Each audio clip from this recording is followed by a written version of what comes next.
Hello and welcome to this edition of URP Practical Talk. I'm your host, George Gonzalez, and today we have actually two new guests in addition to the regular face, Dr. Vishnu Bandhu. We have with him Colin Adrian and David Wilson. They are both Tushals. Colin Adrian is a Tushal from the Marakabai. I hope I pronounced that correctly, in Region 5. And also David Wilson is for the Akuwini. He's the Tushal for the Akuwini village in Region 2. So thanks for coming in today. Right, and of course, thanks as always, Dr. Bandhu, for coming in. All right, so well, first I guess we'll start off with you, Doctor, and ask about how has your travels been around Guyana so far? Well, our travel has been very interesting. Mm. Uh, a couple of weeks ago, I was Akwini visit David in his area. They had a game going on there. I think floodlight cricket, football and cricket, and we are able, URP are able to donate a few trophies to them to hand out to the good people there. And our new friend here, I didn't get to visit his areas yet. Hopefully very soon I'll be visiting them. And I invite them to come on our program tonight and let us hear some of their problem and what the URP can help and do to assist them. Because as I said on the last program, I think that the Amerindian in this country, who are the first people in Guyana, has been getting a raw deal from both major political parties in this country, the PPP and the PNC. You know, it has to stop. This nonsense has to stop. You know, what someone has to get, they must get it.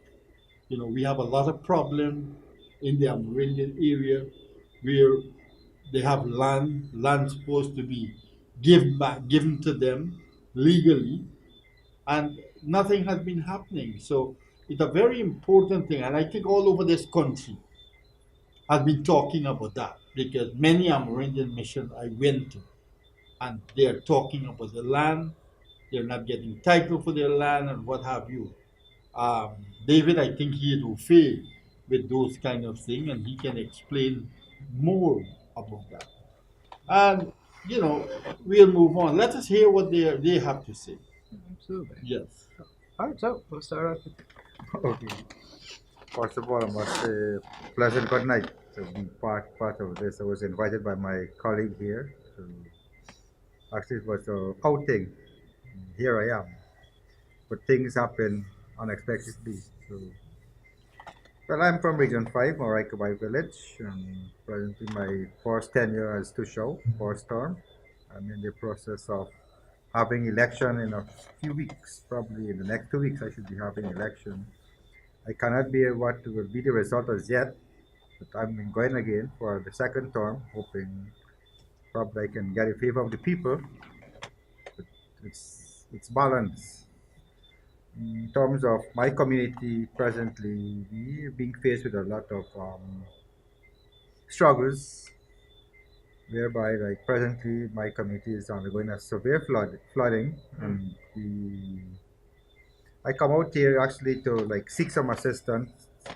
But we are at the NTC executive meeting presently, and we are trying to fix things because we are in the process of arranging our NTC conference agenda. So we have a lot of issues would be popping up there, and as an executive member, I must say it is an opportunity for me to be part and part of it because things that I haven't known or haven't thought of where I should have been. For example, here I have never actually been at press briefings and stuff like that. We had it at a holistic way at the NTC level, yes, but coming here on a one-on-one point of view, it's nice, and I must say it's a opportunity for me. And like I said, being at the show, you're being exposed to so many things, and from the time you've been exposed, your tenure of term is coming to an end, so you actually need to like go move on. So this is something I would say based upon our amendment of the Amendment Act, where a term is just 3 years. I feel to myself as a Tushaw, it is too short because being a Tushaw and getting to know how it actually would take you some time, and it's coming to know things.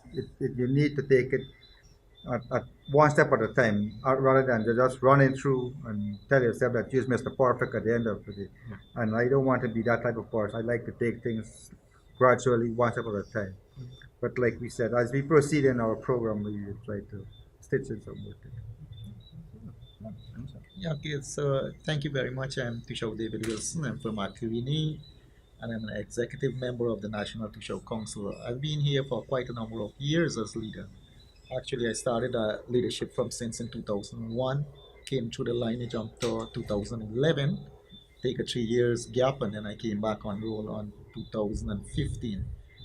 I finished my first term on the second role, but now I'm being really elected to serve another 3 year. There's a lot of burning issue not only in Akawini but across Guyana when it comes to land tenure. And I have a perfect example with our land. Our um, our council had received an absolute grant in 1991 from the then president, Mr. Hugh Desmond Hyde. And our absolute grant actually spelled out or described the area that should have been Akawini land that is being absolute grant given to.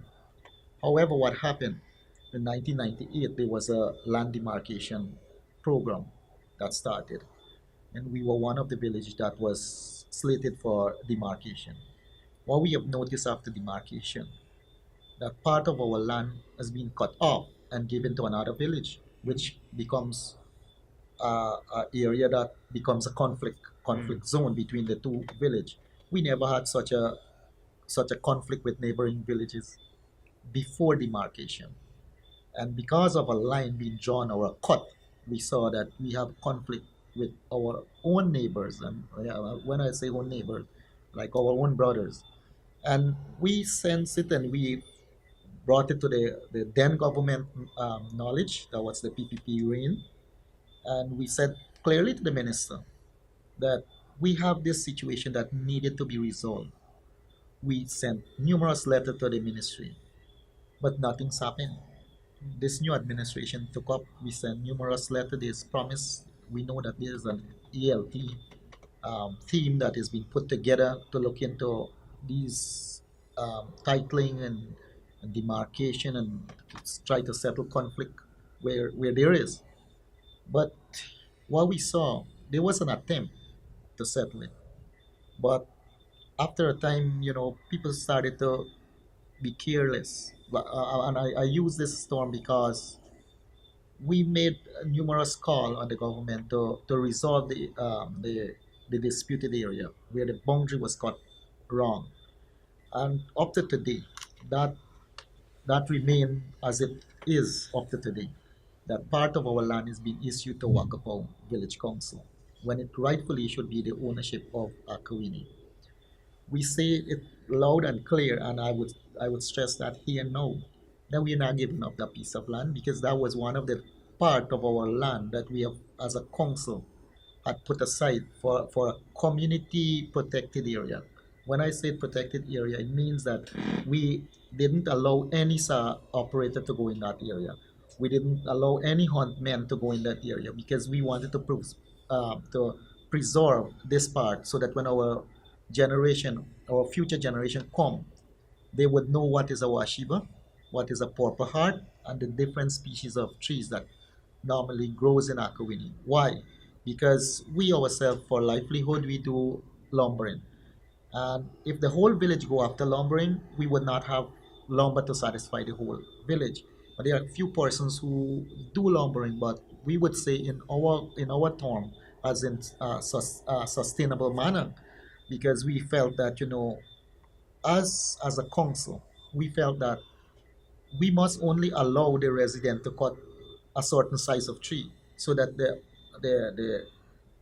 the size would be going up back for the near future. So we allow only to cut like up to a 14-inch diameter, and then below that we would not give permission, or we would charge anyone. That's the council's rules, right? We would charge anyone that cut on the size of this wood, and the council normally does checks of our own resident. So what we felt that people were like getting more and more excited to cut wood. So we say, while we cannot deny residents from cutting wood, we should set apart a protected area that nobody would go and cut any wood. But then after demarcation, we saw actually half of that area is being given to Wakapo as their land, when rightfully, according to our description that is on the absolute grant, it belongs to Akawini. So we see, even though the government is trying to put system in place to demark or to give ownership to land, they are still reducing it in some manner of slashing off or cutting off piece of your land. We also saw that not only the demarcation brings a fall, we saw that the requests from village councils for areas that they would have liked to be theirs and be given title or legal recognition over it. We saw that many communities are not giving these title until today, and the requests have been torn down for one thing or the other. And I'll talk because I've been in the system for many years. I remember clearly one village have sent a request for their area to be titled and to be demarcated. And when it reached to the then minister, and that was the last regime, the minister bluntly said, "You cannot have this. This area is bigger than Barbados." So we in an attempt try to ask, what are the criteria that you are judging us bigger than Barbados? And these things confuse the leaders, and so that is why today, even the ALT team is put up. We saw that um, villages now or communities are now keeping away because they don't want to be insulted in this manner. Say that the land that you ask for is bigger than Barbados, and so for us it's an insult because I remember clearly one of the criteria before we gained independence was that the leaders in those days asked for Amerindian lands commissions to be set up so that they could have looked into the lands that is being owned and occupied by Amerindian in those days. And there was this lands commission set up, but what the lands commission has recommended that the Amerindian people should own, it is not even given half of that amount to the Amerindian them today. So we are seeing that the request was large, but the recommendation of the lands commission had cut that request, and even the request what they have recommended we cannot achieve up to today. And this is simple because of not wanted. I would put it in this way: not wanted to give us rights to these lands, and not giving us right to these lands is taking away everything for us. Some people see the forest as just dollar sign or money coming in, but we see it as more than dollar sign. We see it as our supermarket. We see it as our livelihood. We see it as our health, like going into a ministry of health, because we got all our medicine from the forest, which is much vital to us.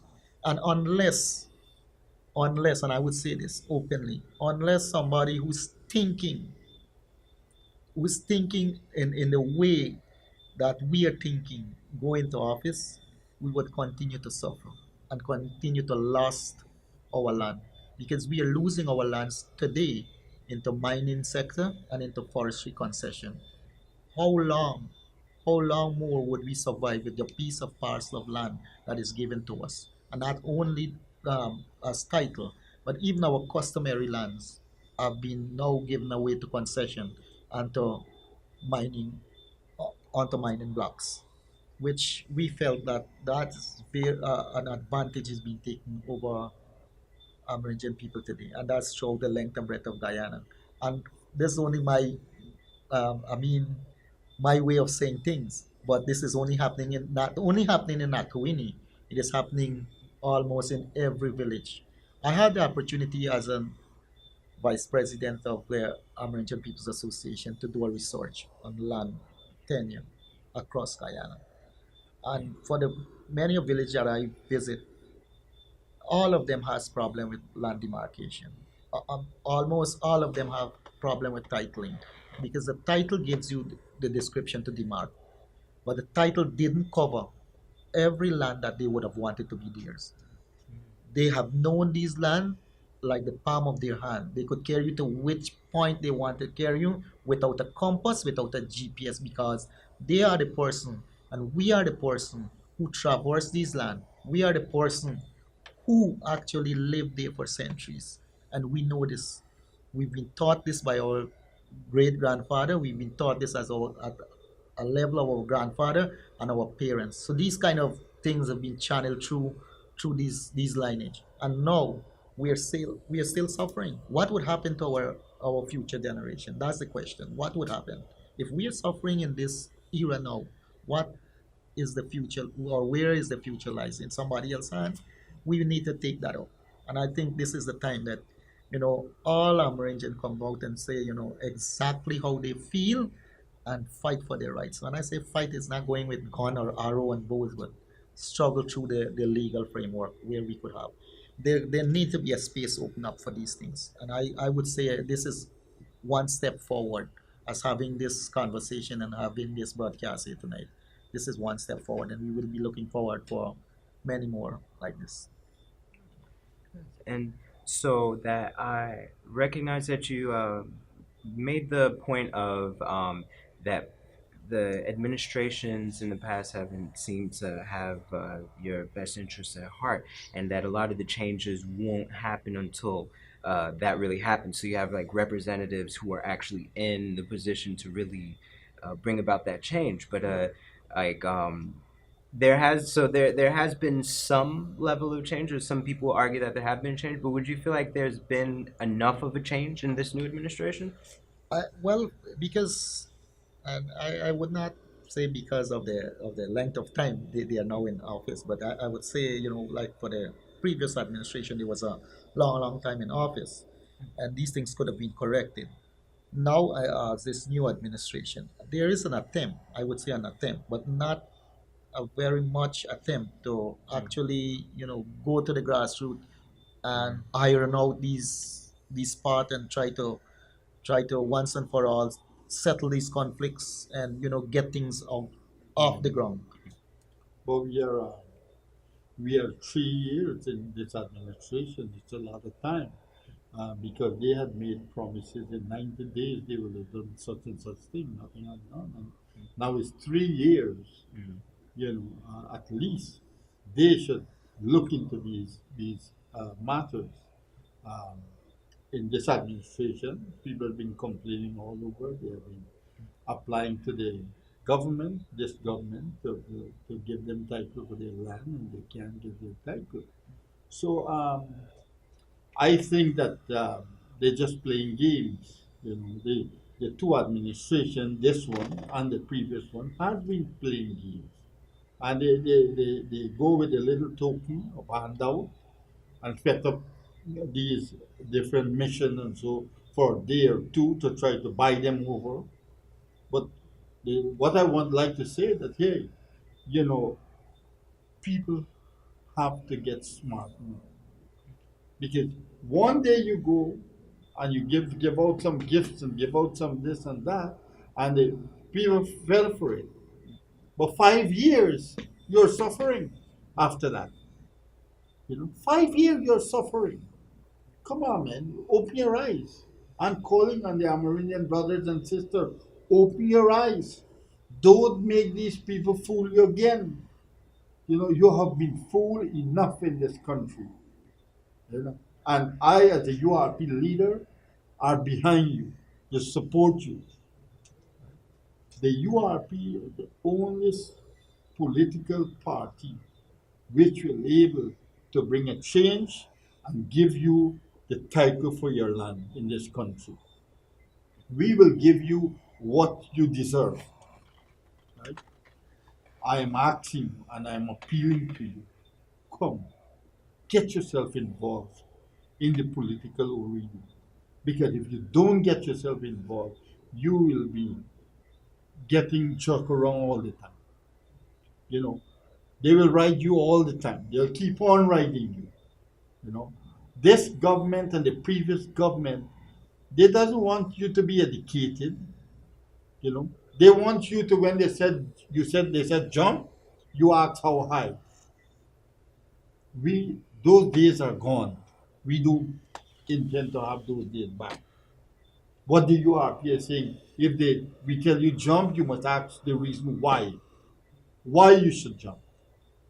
You know, so it is important for us to see our Amerindian brothers and sisters get a fair shake in whatever belongs to them in this country.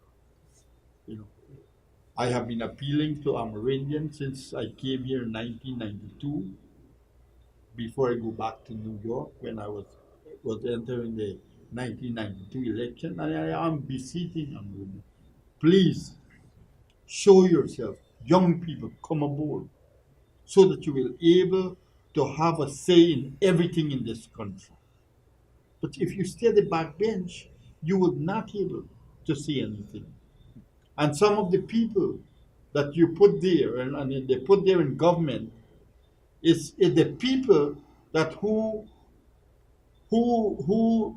are looking into their own interests, not into your interests. Your own Amerindian brothers and sisters look into their own interests, not the Amerindian people interests. And many of our Tusha also, I am saying this umpteen times, you know, many of our Tusha took that position to serve, like how this government took the position to serve, but they want to be served. You know, get a little handout and they sold their people out. Right? And I will go against anyone who does that because if you take the responsibility of leadership, you must show true leadership. You know. And the URP are very strong behind the Aboriginal people and all people that are matter of fact in Guyana. Every human being must be treated equally in our country. We will bring jobs, we'll create jobs, we'll create their environment, their community to make them better, to sustain themselves because we believe in that. We believe in getting bridges and getting roads throughout this country. Not by going in a canal for hundreds of years now. And you don't even have a piece of road. What? Only the people on these areas have those luxury. Why the other people can't have the luxury? Hmm? So we are working hard to work with the Amerindian brothers. You know, we have our next brother here. Let us hear a little more from him. Yeah, so yes, because we'll bring it to you, Mr. Adrian. Yeah. That yes, if you can speak on what are some of the issues that are facing your community. Well, like I said, my community is the only indigenous community in Five.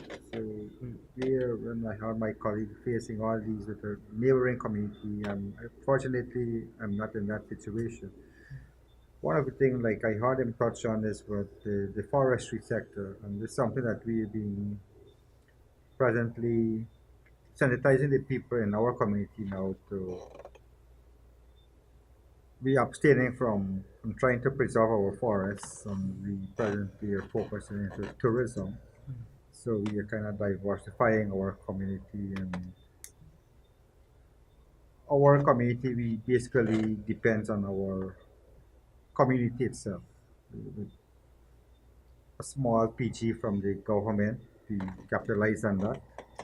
But like we try to be comfortable. We always make ends reach to ourselves because we always believe in unity we stands, and this is something that I have been creating since I have took up office, like to try to connect the community as one people. We see ourselves as one, and not only community Guyanese as one in general, because recently we had an incident at May School, and it is something that really struck us a lot.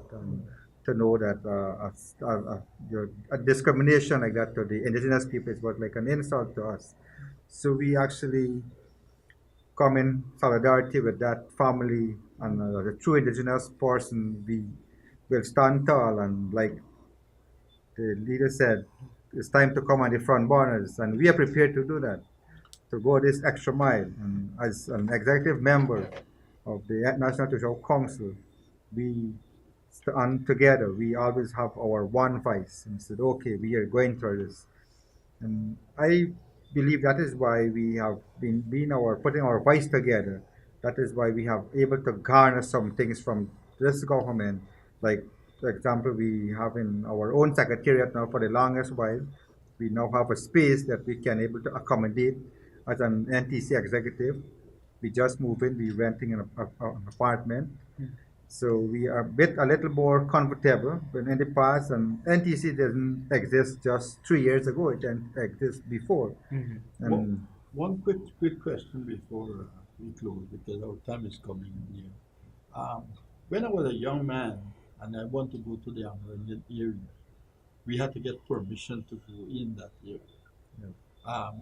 Those things have disappeared, or it's still there? it's or what? still there. It's still No, there. no, it depends upon the nature and who you're getting the permission from. Mhm. First, you had to go to the minister and apply for for permission from the minister. Mhm. I know that clear. Now, the village council who does issue permission only in the case of going and do like biological research or any other scientific research. You might have to um, according to the act then that is laid out, the 2006 act, you would have to apply to the ministry for that. But in entry and access, I mean, entry to the village council who normally gives that permission. All right. Our time is up actually, and we'd like to thank you guys, for coming here, and feel free to come on the URP program anytime and hear your views. We are here. This is 2 years now. We have been on this program trying to educate the masses in Guyana. Um, we are the only political party, so to speak, who have been educating our people in Guyana, because we want you to know that if we ask you to jump, you must not jump. You must ask why you have to jump before you jump. We are not the PNC, we are not the PPP. We are a political party who are the people's party, so to speak. We are here for you, the people. So let us work together and let us make things happen. Don't stay away from the political arena, otherwise you will lose. The next 100 or 200 years, you'll be in the same position. Think about your children, think about your grandchildren and great grandchildren to come. I thank you and may God bless all of you. Thank you. Thank You're you. welcome. Thank you. And so that's all the time that we have for this edition of URP Practical Talk. I'm your host, George Gonzalez. And as always, we like for you to check out URP online, www.urpguyana.com, or you can also check us out on Facebook, URP Guyana. And again, so thanks, Mr. Adrian, Mr. Wilson, Yes. of course, Dr. Bandu. Thanks for coming in and speaking with us today. All right, and for everyone at home, thanks for watching.